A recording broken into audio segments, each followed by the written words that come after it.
Coming up on today's Philadelphia 76ers now, what a win for Philadelphia against the Boston Celtics. They now have the #1 record in the Eastern Conference, able to hold off against Boston, and they held the best offensive team in basketball to just 103 points. So with that, we have some 5 takeaways from the Sixers' early season success. Before we dive into that, though, we want to hear from you because we want you to be a part of the program here now, forever, and moving forward. What is your biggest takeaway from the Sixers season so far? For me, obviously going to be Nick Nurse. If you want to agree with me, that's great. List something else, you can do that as well. Because before we get into it, all of these takeaways can pretty much be attributed to the phenomenal coaching job that Nick Nurse has been able to display so far. He has Embiid looking confident. He has Maxey playing good ball. He's been able to unlock Tobias Harris, Kelly Oubre Jr. playing good ball. And this Sixers team, after they gave up a 10-0 run to the Celtics late in the game, under Glenn Rivers, they would have mentally cratered. Under Nick Nurse, though, they stood tall. And that is a huge component to the Sixers' early season success. And I tweeted this out on Twitter at Chase_Senior if you want to give me a follow. It is so refreshing that finally the Sixers have a coaching edge. But with that, let's go to some more early takeaways here. Joel Embiid can go back-to-back. That's a good sign for him. I would say that Embiid looks to be in some of the best shape that he's been in early in a season. Sometimes he struggles early because he's working off some pounds. Now, though, he looks to be in mid-season form. And Embiid, I think, is off to the best start of his career. And when you look at some of the in-depth numbers here, the numbers show that he is indeed off to the best start of his career. Points, rebounds, and assists, first 6 games of the year. This was going into that Celtics win, 19-7-2, 21-10-3, 29-13-4, 22-12-3, 23-12-3, 21-9-4. Last year MVP campaign, 27-10-3. This year, though, Embiid averaging north of 30 points per game, more than 11 rebounds, and the assist numbers have been really impressive. He added 4 more against Boston, and this goes to show you like the growth that we've seen from Embiid, but this year under Nurse, he's playing his best ball, no doubt. And that third quarter against the Washington Wizards, let's just like rewind the clock and look back at what he was able to do. It was historic in the midst of this franchise. Most points scored in a quarter. And this is an organization that has had some really phenomenal players. 12 minutes, 29 points, 10 of 10 from the floor, 9 of 9 from the free throw line. Down the stretch against Boston, after he grew a little bit cold in that fourth quarter, hit that fadeaway in the eye hole of Jayson Tatum, clutch bucket for him, finished with 27 and 10 against Boston. And the Nurse effect, Embiid is clearly bought into what he's preaching. He's bought into Nurse's system, and he's become a willing passer and a screen setter. And because he's setting some of those screens, the 2-man game with him and Tyrese Maxey has been really, really good. Let's tee up this poll question here. Can Joel Embiid win his 2nd MVP this year? A lot of competition across the NBA with some of these early season performances. Y for yes or N for no. Another early season takeaway, Nurse maximizing Tobias Harris. Glenn Rivers misused Tobias Harris. I thought Harris had a big game against Boston. 17 points, 9 rebounds, was able to stick a really big 3 coming down the guts of that game. And you look at Harris's numbers the last 2 years. In 2022, less than 15 points per game, 50% from the floor, less than 39% from three-point range. 2023 under Nick Nurse, going into that Celtics game, almost 20 points per game, 63% from the floor, and 40% from three-point range. Is he playing at an all-star level? That might be hard because Philadelphia should be represented by Maxey and Embiid as all-stars this year. But eye test tells you that Harris looks more aggressive. He's getting to the rim, playing downhill when I've always said that's when he's at his best, and he's finding his spots in the mid-range. Most points per field goal attempts this year. Keep in mind, Harris is the number 3 option on this team. Kristaps Porzingis, who was really good against the Sixers, he's the leader. And then Tobias Harris in there at number 2. So he's playing efficient basketball right now, as evidenced by those field goal numbers that we popped up on that graphic a little while ago. So I don't think that Harris is going to make an all-star game. Do you, though? A for all-star, M for just missing out a little bit.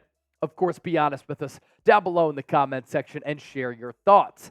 Our show today is sponsored by Prize Picks, $100 deposit match at prizepicks.com/CLNS. But be sure to use the code CLNS to get that $100 deposit match. This is the largest independently run daily fantasy sports app in North America. Daily fantasy sports made easy. You pick 2 or more players and you choose more or less on their projected stat lines. For producer Chip, pretty good outing for him. As far as his prize picks for the Celtics game, he just missed out on Joel Embiid more than 34.5 points and assists. He was able to hit on Tyrese Maxey, though, more than 27.5 points and assists. He also hit on Tobias Harris, more than 21.5 points, rebounds, and assists. What you can do, you don't have to go with all 3 players. Sometimes you can just go with 2. And if you would have gone 2 of 3, still able to hit. Obviously, the payout, not as much, but the payouts, you get real money playing Prize Picks, daily fantasy sports. All of that information for you is down below in the comment section and in the description of this video. Tyrese Maxey, this is a clear early season takeaway. He is a true point guard. He's not just an off-ball guy. This year, 24.5 points per game, 5.3 rebounds, almost 7 assists, almost 49% from the field, 41% from three-point range. Those numbers coming during this 6-game winning streak for Philadelphia. What's very interesting about Maxey and why he is a true point guard, 2-man game with Embiid, operating it well, maneuvering the offense late, which I think is really important, but making good decisions with the basketball. He looks comfortable with the ball in his hands, averaging only about a turnover per game. And how about the growth that we've seen from Maxey every year that he's been in the NBA? How often did we say that for Maxey and the Sixers to take that next step, to get out of the second round, he would have to have another year of growth? And this year, we're seeing that growth happen right before our very eyes. Maxey and Embiid, 75 points scored and assisted per game. That is number 1 in the NBA. So they've been, statistically, points scored and assisted per game, the best duo so far in the NBA. And then the assist to turnover leaders in the NBA up to this point, Tyrese Maxey checking in at number 5. And all of these players, pretty much true point guards, right? Like Chris Paul, one of the best ever. Some people call him the point god. Mike Conley Jr., very good point guard. DeLon Wright, TJ McConnell, process Sixer, and then Maxey coming in there at 6.3. At number 4, I think we can all agree now that the Sixers offseason was a little bit underrated. And I think a lot of us were just fatigued. We were worn down by the Sixers team. Another second-round exit.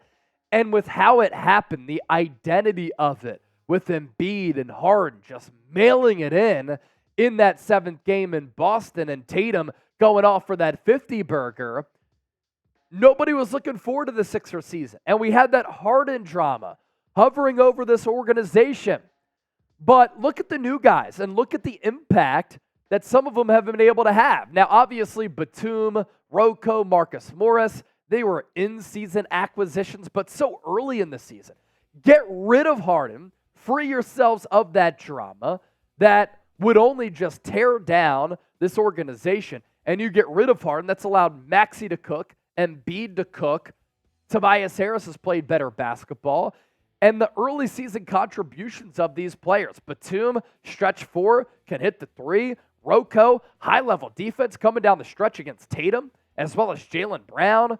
Haven't seen much from Marcus Morris, but Patrick Beverley making timely plays. And for Oubre, it's been a revelation, man. I mean, the bang for your buck that you're getting with Kelly Oubre Jr. here.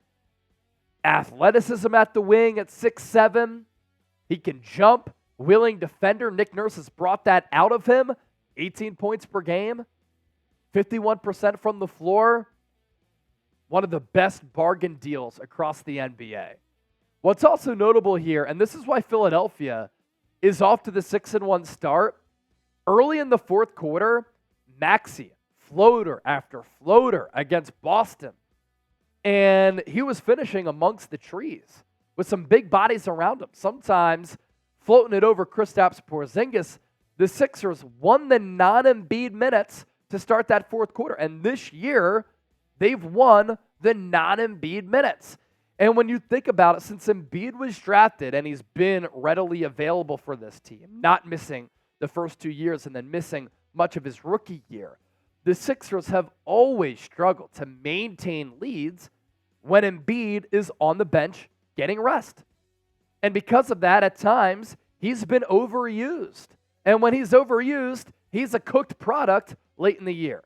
Now, though, you have trust in a Batum, in a Rocco, in an Oubre, a Beverly, a Melton, a Maxey, all of the other rotational players to really carry the load with them beat out. I thought Paul Reed had some really good minutes against the Celtics with some timely plays. And that gives Nick Nurse confidence that, yeah, we can survive without Embiid on the floor. And Embiid off the court, Sixers plus 2.2 in 2022, minus 0.9, and in 2021, minus a 1.9. You can't survive like that, and you can't live like that often. And Philadelphia right now is surviving without the reigning MVP. So if you enjoyed today's show, we certainly appreciate you for continuing to hang out here with us. I want you to hit that thumbs up icon and like the video. Thanks to everybody who tuned in to our Sixers Celtics watch party. Our watch parties this year, we've done 2 of them. They've continued to be successful, so we're going to continue to run it back. And make sure you subscribe to the channel as we close in on 13,000 subscribers.